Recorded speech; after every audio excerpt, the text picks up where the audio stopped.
Hello everyone, my name is El Parnaso, and in today's video we are jamming against Sky Striker. So don't forget to leave a like, subscribe, and share the channel with your people so we can grow.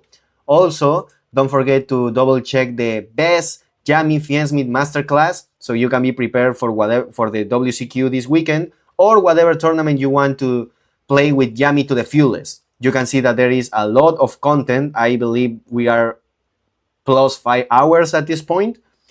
That includes theory, deck building, 1-card combos, 2-card combos, 3-card combos, all you need to know about Almirage, the theory behind it, and the combos, and the situations when you make the combos, and how to play the Yami Fiensmith against different decks in the meta, like side patterns, the reasoning behind it, blah blah blah.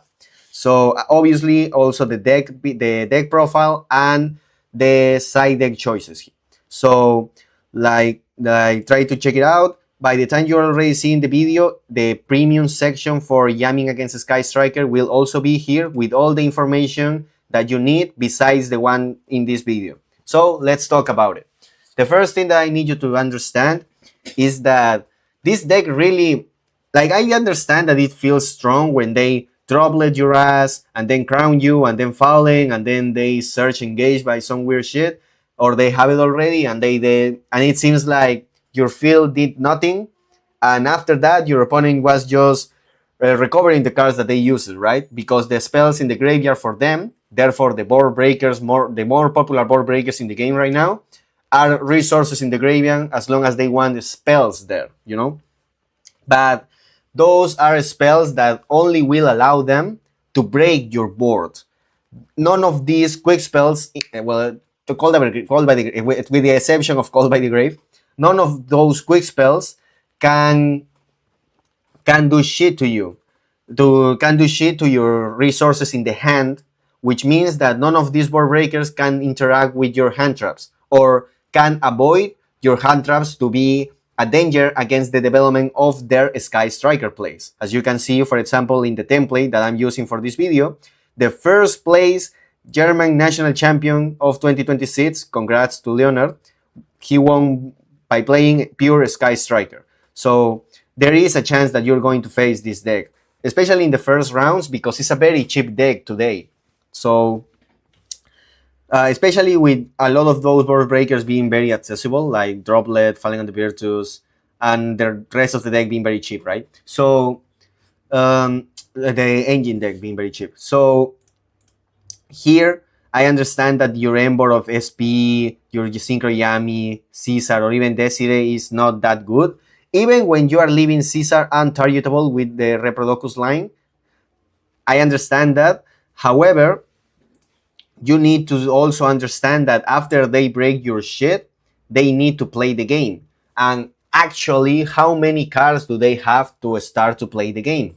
They have 3, 5, 6, 9, 12, 13, and 16, which may sound a lot, but you also need to remember that the Sires is not a guarantee starter. It's kind of a randomized starter that is putting you in a position when you may be losing another of your starters instead of getting them. You feel me? Like, it happened to me once that I activate the Sires and I banish all my Rays and all my Roses. So, you know, it can happen. Those kind of shit can happen. So, yes, it is a starter, but it's a possible starter, but at the end of the day, it's randomized. And in a big tournament with 15 rounds before top cut, you know, it's kind of tricky to consider this a guarantee starter. So the other tier team are guaranteed, right? Like the other cards. However, how much can they do in reality? In the sense of how much the Sky Striker Rose by herself is going to do. Shizuku pass, and if your opponent is playing it, going second, pushing your board, what is this Rose going to do? Like, summon the Hayate, attempt to attack directly, send something, and recover it with engage with Kagari. Like, how many assumptions are there? Unlike Ray, this woman right here, can tribute itself as a quick effect to dodge effects or some shit like that. Also, it don't revive from the graveyard whenever your link monster gets rid by effects or something. effects or battle. So Rose is a very shitty starter at the end of the day. You want to actually get to the Ray, and by doing this and considering this, we are taking at least these 5, and then they will have only 11 ways. It's not that much, especially when you consider that Rose is not a 0 guarantee, because there's no way the Rose become 2 monsters.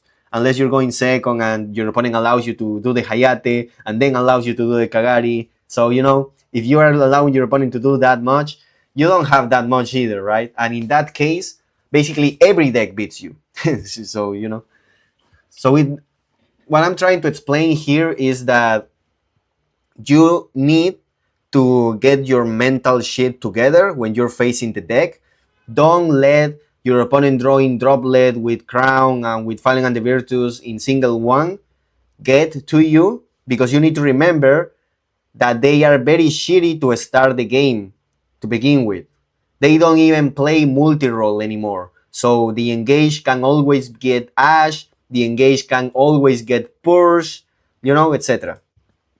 So and if they are playing things like, instead of the upstarts, for example, if they are playing the Radiant Typhoon shit, because the Radiant Typhoon are two effect monsters on the field that didn't use the normal summon to get to the Camellia, right? So that line loses to every interaction in the game, and specifically when you are Yami, expose them really bad, because if they are trying to do this going second, you have the possibility to set those monsters, and therefore making him lose the Sky Striker shenanigans.